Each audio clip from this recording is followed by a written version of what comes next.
Makazora bafeja mjomba mfeso wangu ka. Andisi munhu yana observe zvakawanda stere.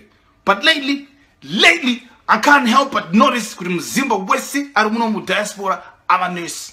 Mzimba wese ava nurse. Yes, Mzimba wese ava nurse.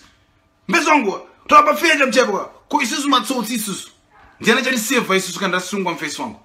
Back in the days mfeso wangu wasungwa. Mpulisa kuzati what do you have to say about yourself? Wefona mfeso wangu lawyer. 2 minutes mfeso ashika. Umuzanya yako. Wabuda mjero waenda mfeso wangu. But nowadays, what do? Kana wasungwa mfeso wangu.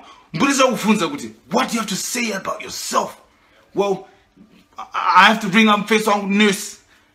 Ashanu anokubetsere nurse. Kuzoko uyene matema panadol ma diapers just to make you feel better. Kuti upina mjero usina headache. 6 months down the drain mfeso wangu you're pregnant. Waone numbe imwe munhu mjeri. I don't want to be someone that's women Jerry Mfeso. Nobody's there to save us, Mazimba. We're doomed. We're doomed in Mfeso. Zimba is honest. We can't all be nurses, man. Triple tight. Who's there to free us, Mazimba? But the problem is